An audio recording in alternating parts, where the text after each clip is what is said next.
Sense America with Eden Cornell. Yeah. And good morning, my beautiful America. It is Tuesday, February the 21st. Welcome to Common Sense America. I'm Eden Hill. If you have not yet subscribed to this amazing podcast here, go over to YouTube and check the mark and say, you know what? Whether I can tune in at weekdays from 9 to 10, or if I want to watch in the evenings, or if I want to watch midday on my lunch break, just go over to Common Sense America with Eden Hill. I tell you what, we have a brand new list of guest features for this week. I hope you guys had a great President's Day weekend, long weekend holiday with your family. I hope you got a little bit of rest, and I hope that you were able to just really focus on what's most important: God, family, and country. That's what this show is all about. You see the American flag flying high, not the China flag, not the Russian flag, not any other flag, but the American flag, the United States of America. You also see Rosie the Riveter right behind me. We can do it, whether we are, in wartime or we are in peacetime. But I tell you what, I kind of wonder what's happening around the world. Our current commander-in-chief decided not to be here for President's Day, but went to the Ukraine. You kind of wonder what's going on, as he shuffles along, the formal line. And you just sit there and wonder what's happening to the United States of America. Well, I'll tell you what, we got God, country, and family. We got amazing military. We got amazing defense. We got amazing families. We got an amazing country, and we need to stand up for what we believe in the faith, in the public square. And I tell you what, we also have a lot that needs to be done, even at the local levels of our governments. We have a lot that needs to be done. And I'm sitting here telling you, I've been seeing a lot happening. I've been getting phone calls, and a lot of people have asked me. I haven't been as present on social media, and there's a reason why. I have been very busy. I've been working on a lot of projects. I don't know if you saw yesterday, I had one of my clients on Fox Business. So I was working all weekend on the Fox Business segment. And then I also have been doing schooling. I've been doing advancing my education. I've also been working on private projects that I can't talk about yet, but you will be able to soon hear about. And, my husband and I also like to spend a lot of time together. And, I will be talking more about all of the amazing things that God is doing in my life. But I wanted to be very upfront with you. We have a lot happening in our nation's history, whether it's at the local, state, or federal level of our government. And there are a lot of power players that are at the forefront, especially those who are launching their names into the presidential run.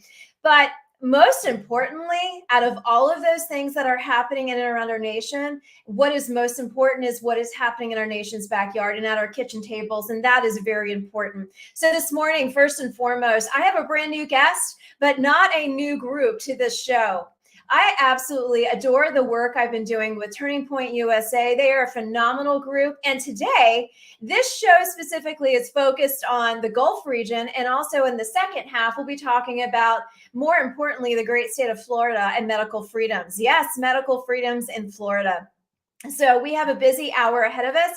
And then I'll be posting a couple posts on social media later in the day and throughout the week. We have some more new guests coming to the show, and we have some very powerful stories that we're going to be talking about this week.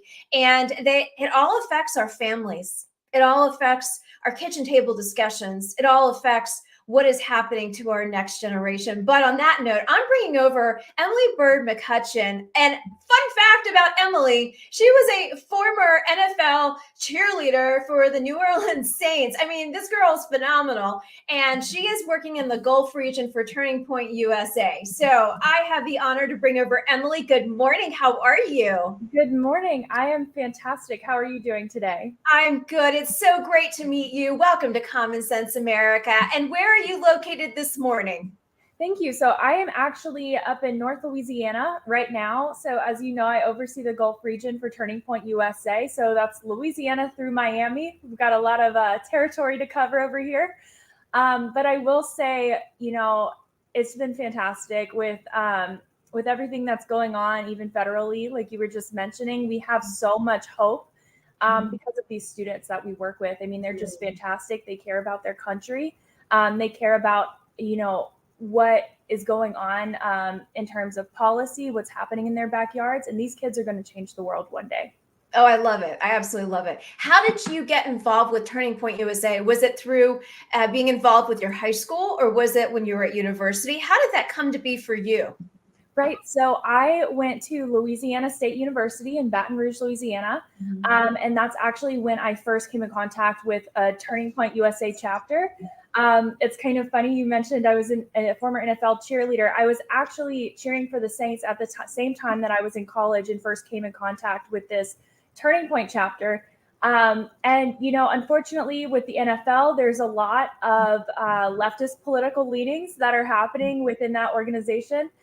So it was like a breath of fresh air for me when I saw this Turning Point USA table at my school, because I was, being hit from all ends. We have the NFL, we have leftist professors in our classrooms telling us we don't have the right, to have our Second Amendment, the right to protect ourselves. And so finding this Turning Point USA table at my chapter or at my university at LSU was like a breath of fresh air, just happy warriors, conservatives that just wanted to stand up for what they felt was right. They wanted to stand up for their values. So actually 2 seasons in to being a cheerleader, I decided not to try out for that 3rd season because I decided to run for president of my Turning Point USA chapter at LSU. So it's funny how, all of that links up, when you're looking back at your path and your story and how you got to where you are today. Just seeing that decision that I had made. And I was like, you know what, let me run for president of my Turning Point chapter, see what happens. I ended up winning that election and it completely changed my life. I was initially pre-med. I was going to go to medical school and I got involved with Turning Point and I was like, you know what, I can make a difference here. Our doctors are fantastic, but we have plenty of people that want to be doctors. I felt called to go work in politics, to work with Turning Point USA and to really change the lives of our students on campus. That's fabulous. So talk to us about the camp. I mean, you are representing, okay, let me just post this. You are representing Louisiana, Mississippi, Alabama, Florida, and a part of Georgia. So talk to us about how's that roll out for you as the regional Gulf region coordinator, if you will, and what are you seeing on all these different campuses? I know Florida is the great state of Florida with, Governor Ron DeSantis, but then you have a lot of other southern states that aren't talked about as much. So what do you see from this next generation of university students? What are you hearing? What's the rumbling, but also what is the common theme that you see?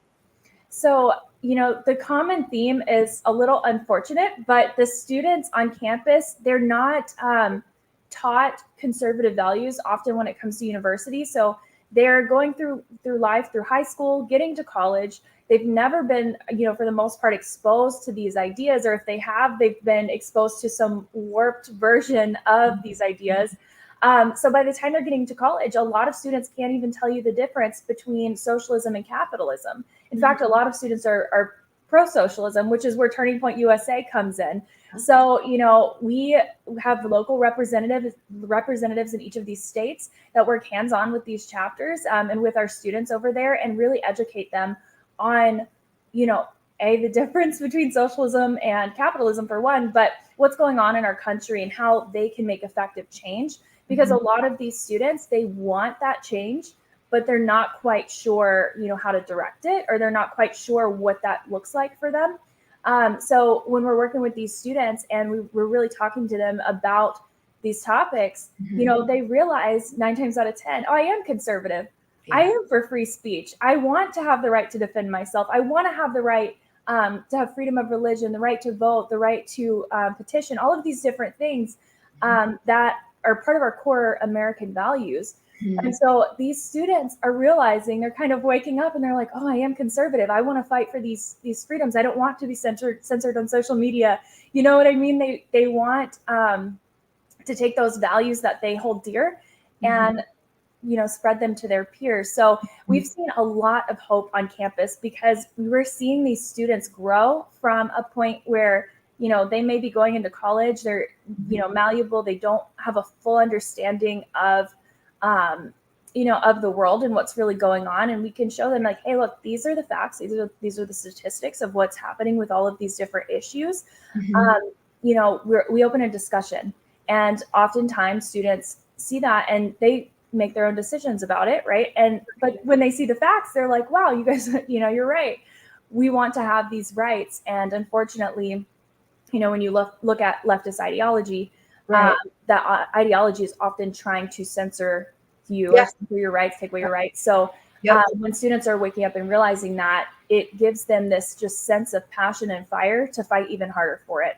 So Right. these are students who just care immensely about their rights. They care immensely about this country. Mhm. And it's spread across the entire Gulf region. I mean, from Louisiana through Mississippi, Alabama, Florida, even Mhm. South Georgia. I mean, these students care so much that they are tabling on campus every week. They're hosting social events. They're bringing speakers to campus because they want their peers to, understand what they understand and fight for those rights within their college campus, because it all starts on a local and community level and grows from there.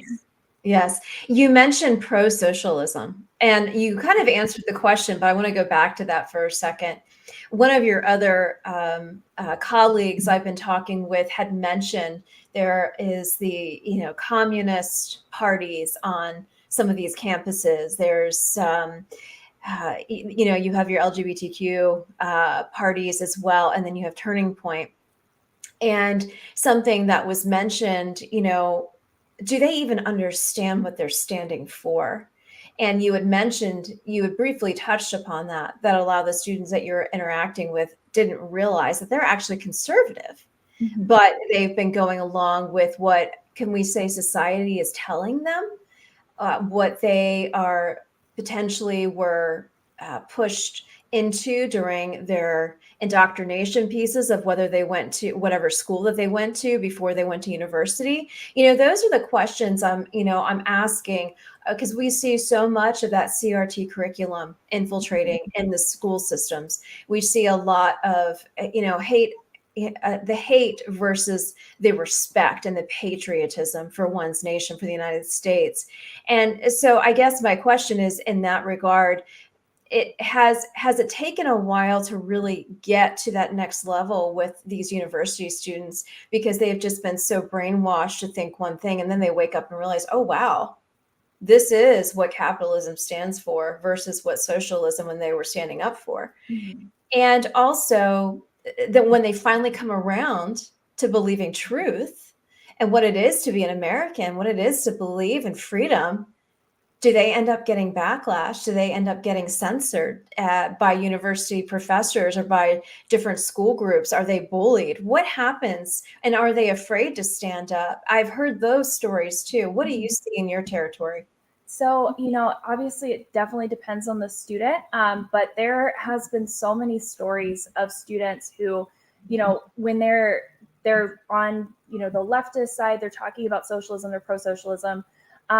Oftentimes it does take a little time, but oftentimes it's just about having those conversations over and over again, because what they start to realize is their talking points are just that. They're just talking points. There's no depth to what they're saying, Mhm. or depth to their argument. Mhm. So when you're really having these conversations with them, and pointing out the facts and um, kind of laying it out for them, again, it does take time. People are Yeah. stubborn when it comes to their beliefs, but oftentimes they come to realize, oh, I don't actually have, a substantial argument, whereas you do. You're laying out your argument and it makes sense. Right. Right. So you're seeing a lot of that happening on campus. But you also have those students, like I said, that maybe come in and they're already conservative. And what that does is it gives them the confidence to stand up. Maybe they were quietly conservative. They see, their professors spewing this leftist ideology, and they don't want to publicly come out in class, because unfortunately we have seen professors either call students out in class, dock their grade, and really affect these students just personally with their confidence in terms of speaking out in class and really sharing their opinion with their peers. So what Mhm. Turning Point USA has done is we've created this community to Mhm. where conservatives on campus, they don't feel alone anymore. They feel like they can speak up because they have other students. They don't feel like they're the only one. They have other students that they can both share their beliefs with, and they know, hey, if I stand up to my professor and I get some backlash, I also have all of these other conservative students that are willing to stand up alongside me. So that's really what we're seeing on campus. Unfortunately, we do see professors go after some of these students. We have seen some of the Democratic Socialist students, try to bully some of our students, which is unfortunate and it's sad, but I think that truly shows their character more than it shows, that of our students, because our students are just trying to have the freedom to stand up for what they believe in and what their convictions are. Whereas, you're seeing these groups or these professors that are trying to quiet them, censor them, that are protesting their events. They don't want our speakers to come to campus. But it's not because they just thoroughly disagree. It's because they don't have an argument to begin to stand with. So that's really what we're seeing on campus. But, as students are making these realizations, or, if they're already conservative and they're getting involved with Turning Point USA, they're really given that platform to stand on when it comes to their confidence and really building a community within their university. And again, I think that's how we change, the conversation, especially when it comes to universities, is building that group and saying, no, we are here. Conservatives are here. And we're going to talk about what we believe in because we care and we truly believe that this is how we can make our country a better place. Right. So talk to me about what is the process? So once you hear about Turning Point on one of your college campuses, so do you have weekly meetings, monthly meetings? How often do you gather? And then how do you educate them on the hot topics that are facing a lot of the culture wars that are really facing university students, that are facing high school students, that are facing families? So what is the process to educating them? And then how often do you meet? And then I also want to hit upon CPAC. That's coming up right around the corner. And I know Turning Point has a huge hand in working with CPAC. And I wanted to hear if you guys will be attending CPAC and what that will look like as well. But let's first talk about, how do we educate these students and how often do you meet? And what is kind of the template, that recipe to Turning Point success on the college and university campuses? Absolutely. So typically, if you have a student that's interested, if there's already a chapter, we'll connect them with the chapter president, get them involved that way. Our local representatives are incredible when it comes to this. They're on the ground, they're able to connect them with different groups. And then if there's not a group on their campus yet, they're able to help them start a chapter, find other students on campus who want to step into leadership with them. And they help them really work through that process of, okay, finding leadership. How do we get registered at our school as an official club, that sort of thing. And then from there, it really depends, on the students and on the university, how they would like to operate. So we have chapters that meet once a week. We have chapters that meet every 2 weeks. Sometimes they'll host a, social event or a speaker event once a month or every 2 weeks. So it just depends what works best for that campus and when students are most available. But what we do is we work with them to build out that schedule, to get the speakers in, to book the rooms, to help them just really have a solid structure to stand on. So if they want to host a massive speaker, they can. In fact, one of the big events that we have coming up is our Live Free Tour with Candace Owens and Charlie Kirk. So they are going to schools all across the country. Specifically in my region, they're going to Louisiana State University on March 21st. Candace Owens will be there really educating our students in that capacity. So, in terms of education, that's one thing that we do is we send speakers to all of these different campuses. They'll often cover whatever topic they're a subject matter expert on, whether that's the Second Amendment, it might be constitutional rights, as a whole, things like that. And or gender ideology, that's another big hot topic that we've been talking about on campus. So we're sending these speakers to campuses to really educate our students. And again, we choose speakers that are subject matter experts. They can really dig into the facts. This is something they've, talked about and studied for a while. And they can go onto these campuses, talk to students about it, and then answer their questions. So that's another big aspect of what we do when we hold these events is a Q&A session at the end, simply so the students have the opportunity to ask the questions that they might have had for a while that they didn't feel like they could ask anybody else when it comes to some of these political topics. So we really do a lot of those things. And then we have our massive national conferences where it's, as you may be familiar with, we've had AmFest, Student Action Summit, Young Women's Leadership Summit. And essentially what that is taking our speaker events and magnifying it, 10 times over, where you're having 4 days of speakers back to back, just A-list, the best conservative figureheads in the movement, the biggest figureheads in the movement are coming and addressing our students, and they're talking to them about all of these different topics. So that's really, when they can dig in and dig into these topics and just really feel motivated to take what they've learned, take that information, and then go to their campus and talk to their peers about it. We have a lot of students, when they host meetings, they'll play, trivia games, and they'll take what they've learned and make it into a fun and educational meeting for their peers. Thank you. Yes, there's a lot of different aspects to it. But, in the end, our students, they just come out feeling like motivated and excited and just ready to share their values on campus. You know what? The motivation piece is huge. If you are not spiritually, mentally, physically, emotionally motivated, it's going to be a struggle. It's going to be a struggle when, you look around and you watch the news and you see what the, mainstream media is talking about, the legacy media is talking about, and it can really be a significant depressor. In regards to the garbage that they want to feed both this generation, the next generation, and really just wanting to shape their own rating system. So I love the fact that you are able to take this powerful template of powerful speakers like Tucker Carlson, like Candace Owens, like the Daily Wire, Matt Walsh. I know a lot of them are on the list to be speakers to really motivate this next generation, because you guys are the future of the United States.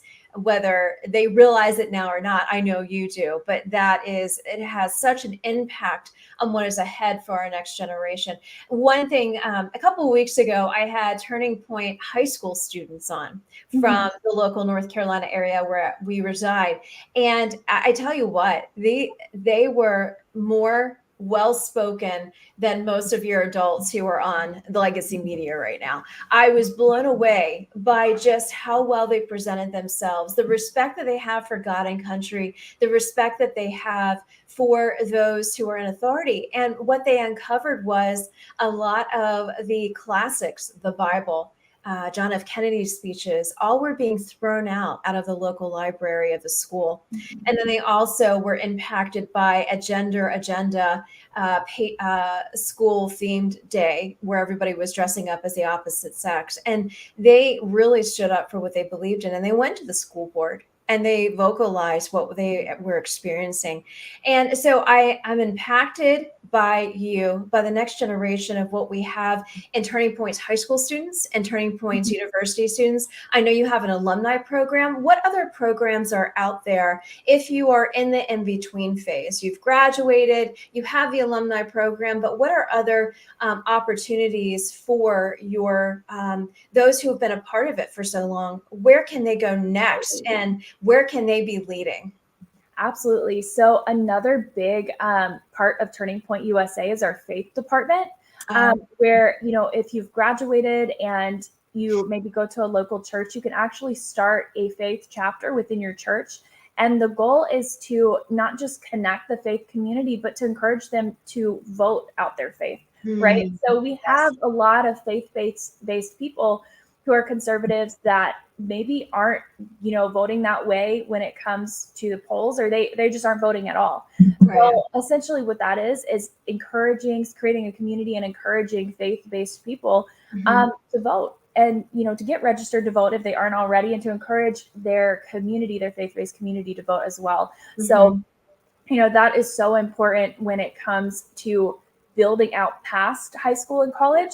Our alumni chapters are another big piece of this, as you mentioned. If maybe for people that aren't as faith-based, or they want to get more into policy-based activism, that's where the alumni chapters would come in.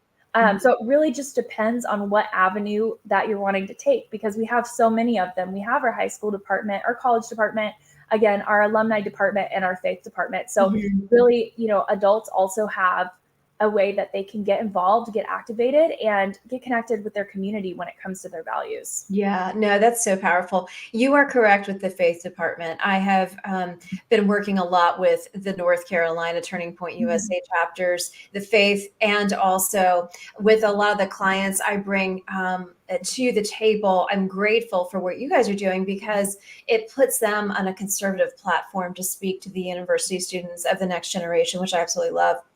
And that faith component is huge. If you don't have a faith component, then it makes life so much harder. But to have that faith component is just such a powerful source of the spirit guiding you daily. And I always look to that right before I come on the show, having that time with my Father, my Heavenly Father, and praying for the show and praying for the guests and praying for what is ahead for our nation. On a final note, as we end this segment, but I want to get you back here. Are you going to CPAC? So I have not gotten confirmation yet on that. So I can't say. Okay. But as soon as, we're at liberty to discuss, then, we can let you know. Yeah. I would love to have you guys back. I've been attending CPAC about 20 years.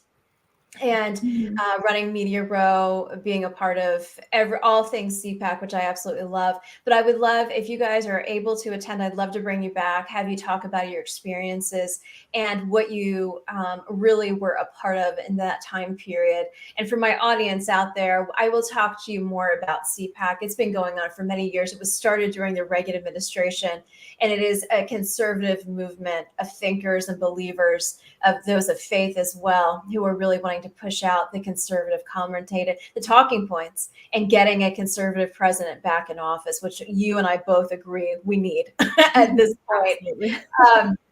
But any final words? Where can we find you, and what can we be looking for in the coming months of speakers and things you have going on out of all of your schools that you are covering? My goodness, you're a busy woman. Absolutely, yes. So personally, you can find me at just about any social media site at mbird McCutchan. So EMBIRD MCCUTCHAN. Or you can go to our website, tpusa.com, and get involved. Literally, when you type in the website, there's a get involved button. So if you're not already connected with our Turning Point chapters, you can click get involved, drop your information in, and we'll reach out and connect you with whatever chapters are in your area, and also connect you with the events that are happening in your area. In terms of the Gulf region, honestly, there are too many events to count. That's fabulous. All 4.5 states. But some of the biggest events that we have going on, just to name a few, obviously, I had mentioned our Live Free Tour with Candace Owens at Louisiana State University. That's coming up in March. That is going to be a massive, massive event held at LSU. And then we are hosting Matt Gates in April at our Florida Gulf Coast University in Fort Myers. We also have Alex Clark coming to Georgia Southern, and a few others. So that's just a little snapshot. But again, we have so many events coming up. We have community cleanups coming up. We recently held a beach cleanup in Florida. So we're really tapping into both, educating our students and then connecting them on that community level and making sure that they're not just taking in this information, but they're also giving back to their communities as well. Well done, Emily. Well done. You are just an amazing young woman. I'm so glad to know you. And Coleman, if he's watching, thank you for the introduction. You guys are just phenomenal at Turning Point USA. Well done. Keep up the great work in the great states of Louisiana, Mississippi, Alabama, Florida, and a part of Georgia.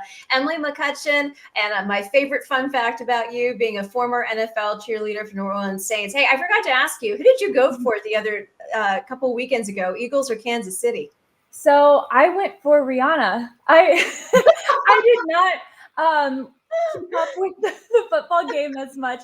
I watched the halftime show, and it took me back when her music was really popular, and when I was in high school. So I didn't watch the full game. I will admit it. Maybe that's poor of me in being a former NFL cheerleader, but I did watch the halftime show. Oh, that's fabulous. No, I went to sleep at halftime. I thought the Eagles, I made a bet with my husband that the Eagles were going to win. Then I woke up the next morning or at midnight and he said, well, they lost. You owe me $100. Oh no.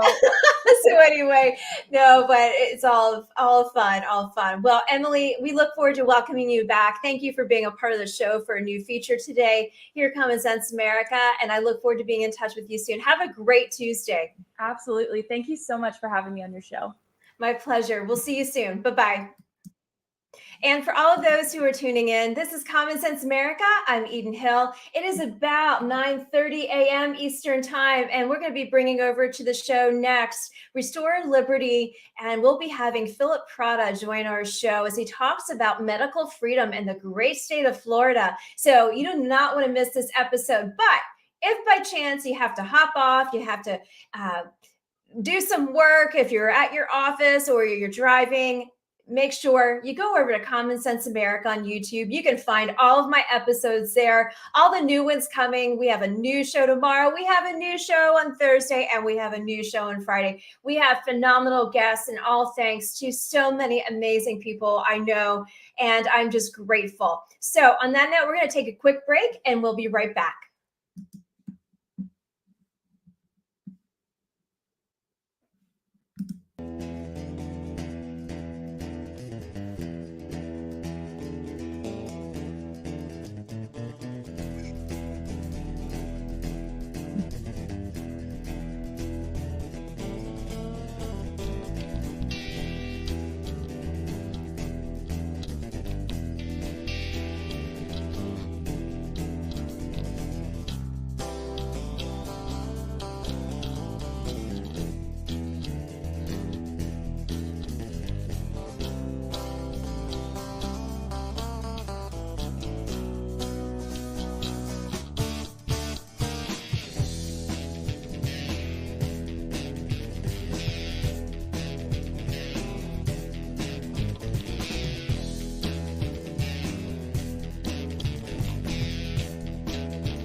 And this is Common Sense America. I'm Eden Hill. It is just about 9:33 a.m. Eastern Time. It's Tuesday. It's February the 21st. I can't believe we are at the end of February. Where did February go? But you know what? I'm looking forward to spring. I got my hot pink high heels on and my hot pink dress on today. Let's bring on the spring. No more winter weather. No more cold. I want to see some tulips. I want to see some beautiful flowers. But I also just want to have that motivation, that energy, that excitement for what is ahead, for what the future holds. And you know what? what? Hearing from Turning Point USA, if that doesn't motivate you, I don't know what does. But I tell you what, those amazing college students, high school students, and the alumni program for Turning Point USA, and especially in the Gulf region, thank you to Emily McCutchan. She just messaged me and she just loved being here at Common Sense America. I tell you what, they are the next generation. Let us get involved with this next generation. Let us be a part of it. Let's mentor. Let's raise them up, because they are the ones that are going to carry that red, white, and blue, the United States of America, that beautiful American flag. That is what it's all about. Talking about freedom today, we have another great guest from the great state of Florida. You all know how much I love Florida. You all know how much I really respect Governor DeSantis and his administration, but we're going to be hearing about medical freedoms from Restore Liberty, Florida. So I have the great honor to bring over to our show, Philip Prada.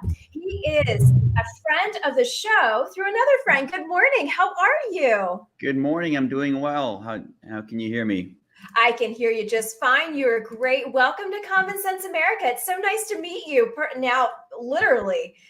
Yes, likewise. You as well. Oh, thank you. So, Phil, first and foremost, we met obviously through a dear friend of ours, Gloria Giorno, with United Women Federation of Tennessee. And Gloria is a huge friend to this show, and she spoke very highly of you. And I loved being able to communicate with you last week and just getting to know you.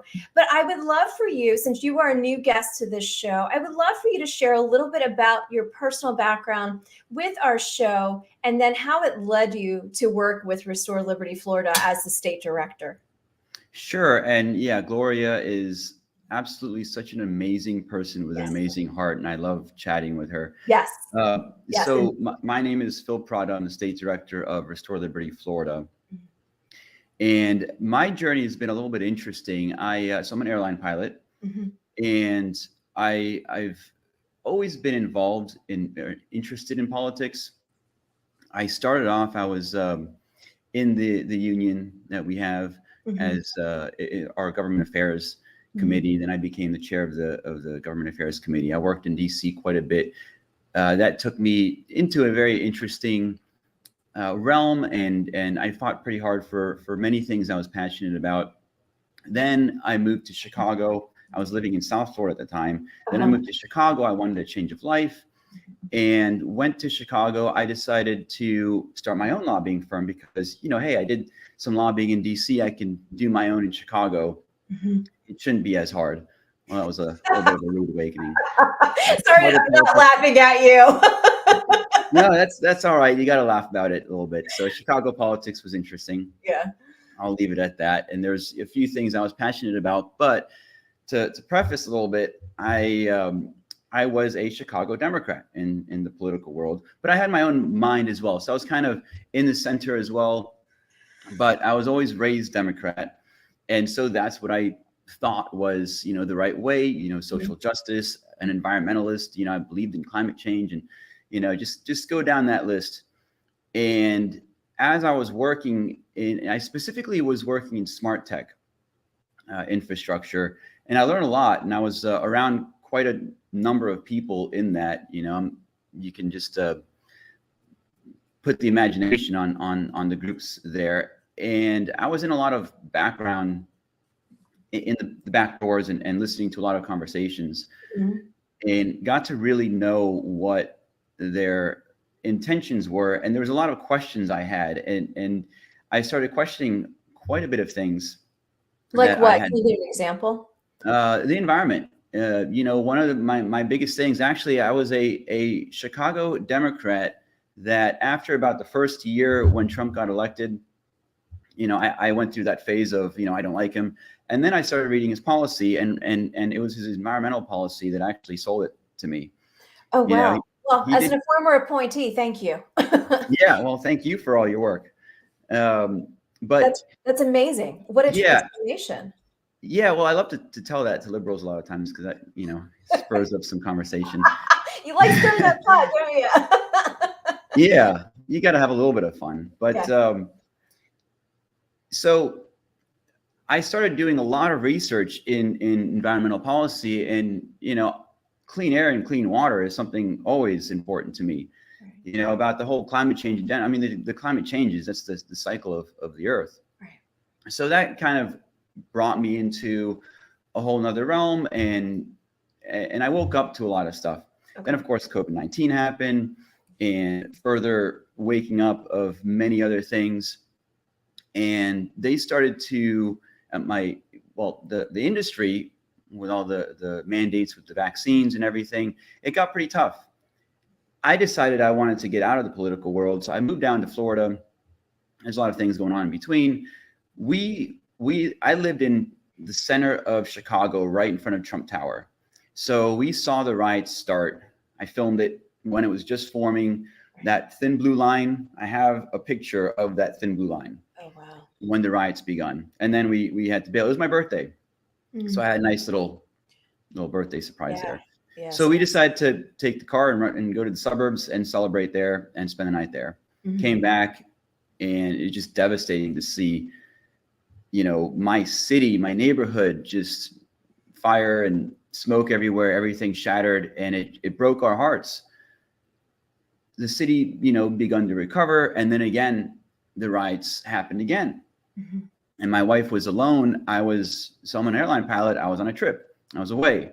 And so, you know, 2 a.m, whenever it started, I'm useless there in a hotel room listening to my wife panicking about it. So there was quite a bit of trauma, and we decided to move. You know, that was a big eye-opening experience to the reality of things. And we moved to Florida, where I live now very happily in a beautiful area with beautiful neighbors, just in their hearts. It's such a beautiful community. Yeah. And I love that. And it's a very red area. And I'm, you know, very excited about that. Yeah. No, Florida's a great state. I lived down there before all of the COVID transition, and everybody moved and flocked down south and headed to Florida. I lived on the East Coast part, working for a candidate for Congress. And I absolutely loved that area because people are kind. It is a nice area to be a part of. It is a healthy area. It is very much so. They care about the people, and you see it and you feel it, but you know it too. And what I love about and admire what Governor DeSantis has been doing is he's making sure that, you know, that state is really, all the people that are transplanting from New York, New Jersey, Pennsylvania, that the state remains red. And that is such a huge importance, because I live here in North Carolina, and our empty suit of a governor is not doing that. We have a lot of people coming from those great states where I was brought up. But the empty suit is allowing a lot of progressive agendas being a part of the middle of the state. Not necessarily here in the east part of it, but I just want to say to that, I understand in many senses what Florida is doing for you and your family. But let's talk about Restore Liberty Florida. How did that come to be? How are you the state director? And you had mentioned medical freedom to me, and, you know, coming down the pike in March. What are you guys doing in that space too? So there is a bill that was just introduced into the legislature, HB 305 and SB 222. So Senate bill, SB, HB, House bill. They're the same exact bill. Health Freedom Florida has been working on this, really amazing people, since 2015. And I'd suggest you go look at their information as well.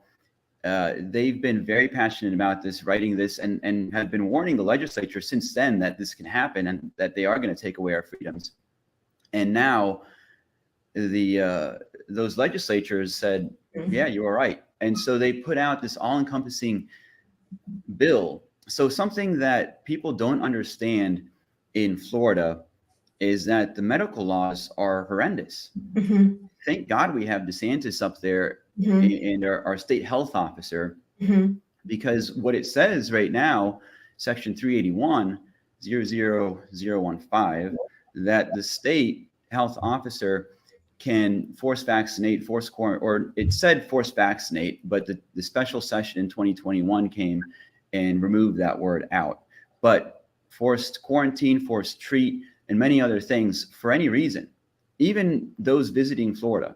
Sounds like a very authoritarian mentality. It is. And I think it was designed, and it was actually under, I believe, don't quote me on this, but it was under, it was in 2001 time frame. So it was under the Bush presidency. And I believe Jeb Bush was governor then. Yeah, he was. Yeah. So it's just to show that this isn't a Republican Democrat thing. Right. This has been there, and it's as if they were expecting somebody else to be in power at this time. So, it brings that question. Right. So this bill is quite encompassing on everything. So it's an anti-discrimination bill. So it adds immunization and vaccine status into anti-discrimination. In other words, you cannot discriminate against all that stuff. So that goes all from work, employment to insurance premiums can't go up. Right. And also it removes that forced quarantine, forced treatment part of the statutes. So it's got quite a lot of things. And then even the standard cocktail of vaccinations, the mumps, measles, rubella, all that stuff. It changes, shall in legal terminology, shall and must are very big things. So it takes the word shall out of there and changes it to must, and a few other things so that you're not required to take those as well. So it's not just COVID-19 vaccines, it's all encompassing. And it even says in there, that defines immunization as just general immunity. Okay, well, I got so-and-so and now I'm immune to it because natural immunity. Right. So it adds that in it too. So I believe this is going to go through. Okay. Health Freedom Florida is really working hard, and they're partnered up with the Florida Freedom Keepers. Okay. So on March 7th is the big lobby day. I saw that on your Twitter. Yeah, and we're asking everybody to show up. That's the day that the normal session begins in Florida. Okay. So there are buses. If there's anybody that wants to know how to do that, contact us. Okay. Contact them. There are buses from Orlando, Jacksonville, and Tampa. It's a one-day event. So they make it easy for everybody to go for a few hours, and it's a big group. So if you're scared, you're there with a group and you're going door to door to all the legislators, because the only thing that's going to cause this to pass is noise in a lot of it. Now, do you think it will? Do you think it will pass? I do, but that noise is necessary. Yeah. No, I understand the noise. I mean, charging Capitol Hill and making noise is very powerful. And then charging state houses and state legislatures is very powerful, because we, the people, put them there, and they need to hear from us. We don't need to hear from them. I don't. Yeah. I particularly, I kind of say that, tongue in cheek, but I think a lot of us as constituents, whatever state we are in, I think we forget that those people that we put in office, they're there to serve us, not the other way around. And that's what I try to promote. And since you asked about Restore Liberty, so Restore Liberty is an organization started in 2019, veteran founded, that promotes our Constitution to the local level and getting people to participate. That you don't have to do everything. You just find something that and get involved. And so the idea is your local level sheriff, school boards, and legislators, be active in the community. Just be there. Go to I went to the Brevard delegation meeting, and that's actually where I met the Health Freedom and Freedom Keepers there to start helping them out. Yeah. And you'd be surprised, how you're led to something where it takes you, and just being active. You may be scared, and it can be a little bit scary if you don't know the what it is. It's something new, but people need to understand that they're there serving us, because the reason why we're in this situation is because we put these people as kings, but they're not. We're the kings. Exactly. Yeah, I completely talk to me. I agree with you 110-fold, because I had a similar conversation last night, and it's a constant reminder for us. I've heard people say in our area here, they feel like they're peasants because that's how we've been treated. That's pathetic. It's pathetic, but I feel like that's what they want us to feel like. Yeah. And what you were saying, go out of your comfort zone. Go to these meetings, talk to people, stir things, get things going, make that conversation happen, that communication happen. Because I think a lot of the times it's also a lack of communication. I think it is a lack of communication. But talk to me about Restore Liberty Florida, because I'm noticing that you have other chapters in other states around the nation. Talk to me about the brains behind it. And really, because I was studying up on your Twitter feed and just looking at everything that you guys have been doing. What is it? What is the main platform for Restore Liberty? And then how many chapters do you have going right now? So we have various state chapters. Okay. We're in the midst of reorganizing things right now and putting new logos, because now things are moving. So we're trying to get the best organization going. But we have a national part. It's a 501c3 and 4. Okay.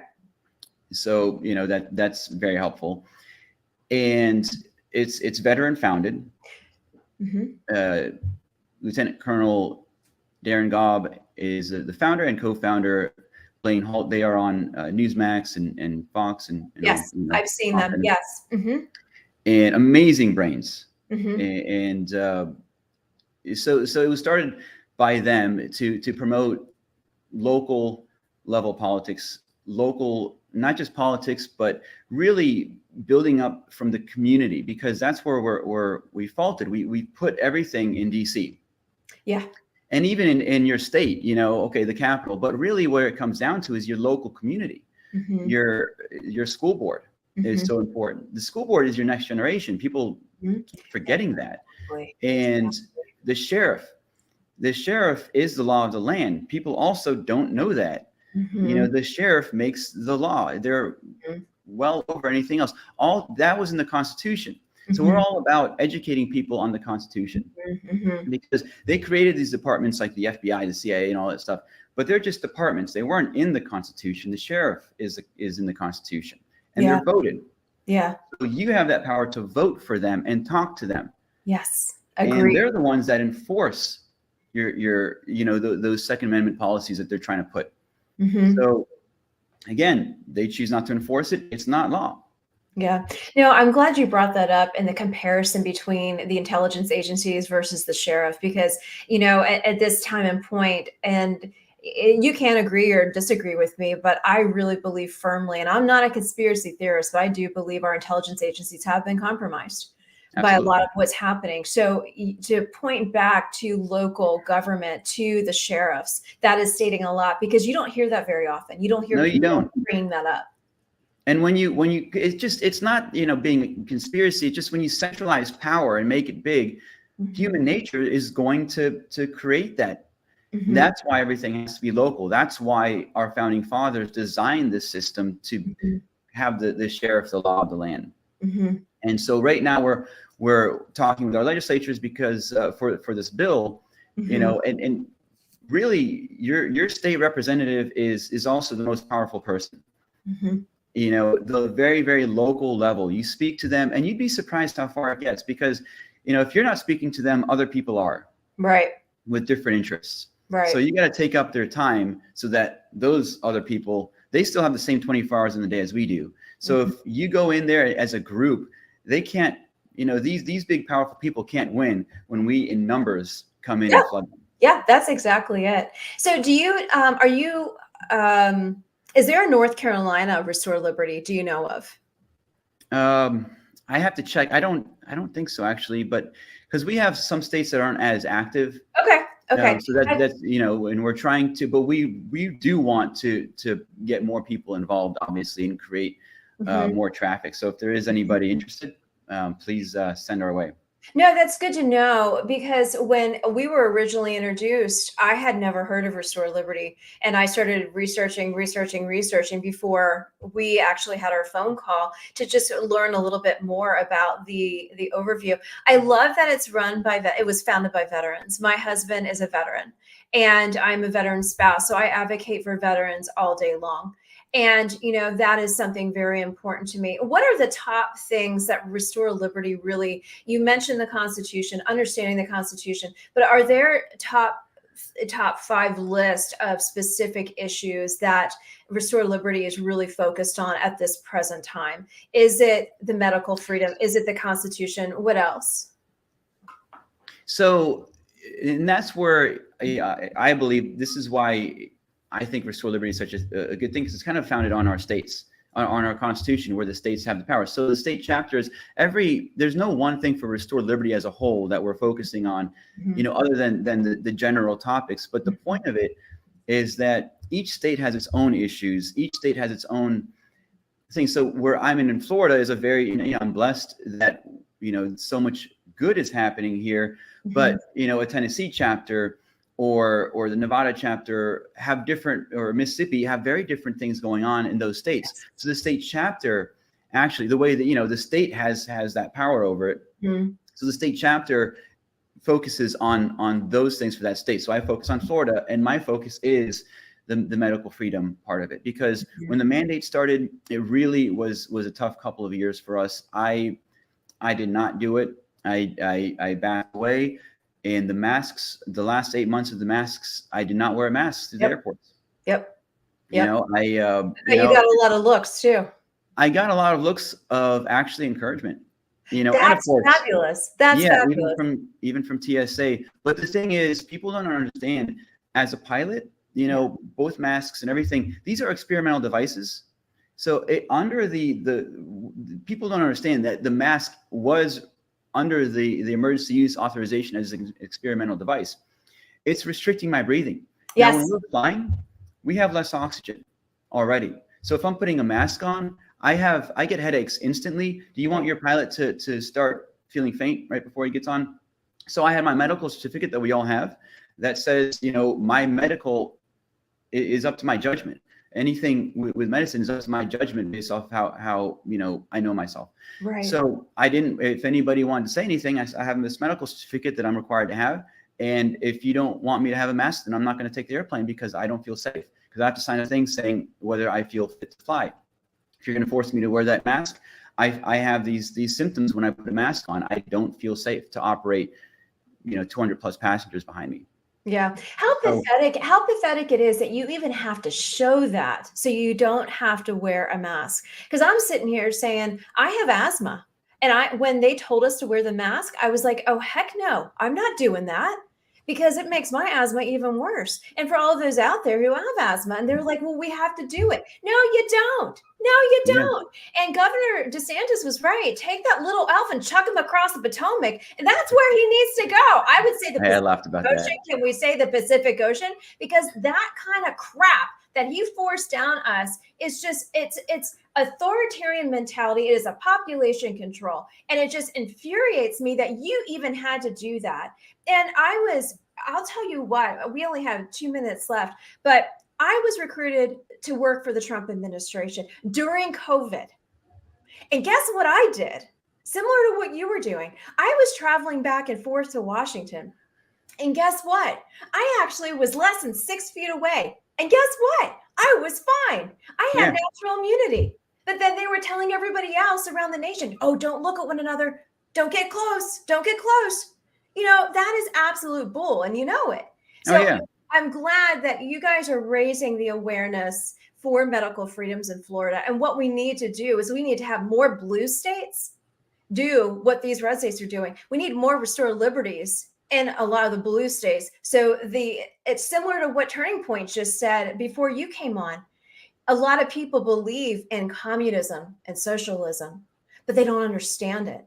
And then when they understand the truth, they're like, oh, wait a second. I am a conservative. I don't believe in all of that. Like me. Yeah. I didn't quite believe in communism, but exactly.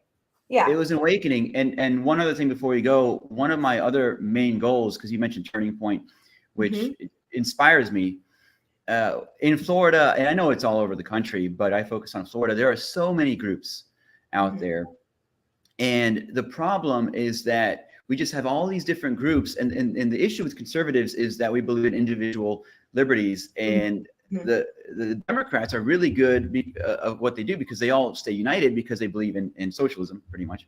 Right. So that benefits them in moving, forward to things. Whereas with us, we have all these individual groups that are just kind of on their own thing. We need to get united. So I'm trying to get all these groups together to be united in their own ways. But this medical freedom push is more, I think, you get the Turning Point groups, you get the Young Liberties and the moms groups all together because, school issues, for the moms groups. Yes. Because that's another thing the bill does is the kids aren't required to have anything. There's no discrimination in schools with that too. Right. The Turning Point and the young Republican groups, that's the next generation, and it affects them. I mean, this affects everybody. So I'm trying to get everybody involved and be the glue, more than anything else, because if we can get all of us together, we're unstoppable. You know what? I don't know if you guys are going to CPAC, which is happening at the beginning of March. I know you're going to be working a little bit on the state capitol in Tallahassee, but that would be a great place to, bring together your group and expose your group and get you in front of other groups and really kind of unify that base, if you will. Just a suggestion. I've been doing it for 20 years. So, but on that note, Phil Prada, State Director, Restore Liberty, Florida. I go to Twitter, go to Instagram. Where else can we find you guys, and where else can we follow you? So Restore Liberty Florida is on Twitter and Instagram. We're Restore Liberty for every state. We're on pretty much all of the social medias from Gab to Truth. Okay. So go to our website, restoreliberty.org, and you'll find all the links there. We are revamping our site as we're growing, and things are getting better. So we're revamping our site now in the coming time. So great. Well, I've been having going across the bottom of the screen where they can follow you, where they can find you. But I'd love to have you come back. I'd love to hear updates on how the bill goes, how things are passed. And if you could keep us up to date, I'd love to have you recurring, and anybody else from your team, any of your veterans who want to come on and talk about it as well. I'd love to have you guys. But until then, thank you so much for joining Common Sense America. I hope you have a great week, and well done on your work that you guys are doing. Thank you, and nice to finally meet you. Yes, you too. Have a great rest of your day. Many blessings. Right. Bye-bye. Well. Bye. And for all of those who are tuning in, this is Common Sense America. I'm Eden Hill. Make sure you go over and check out Restore Liberty, Florida. Check out what they are doing in Tallahassee come the beginning of March. What an amazing group. Also, Turning Point USA. If you missed any of these interviews today, go over to my YouTube channel, Common Sense America with Eden Hill. You can find me on Twitter, Instagram, Facebook, LinkedIn, all the social platforms. I'm there. Also Rumble, just in case YouTube ever takes me down. I'm on Rumble as well. But until then, we'll see you tomorrow. We have Libertas Institute with Leslie Corbley. She's going to be talking to us about our privacy. And then we have some other great guests coming down the pike for the rest of this week. Until then, be blessed. Have a great day. Put on the full armor of God. We'll see you tomorrow.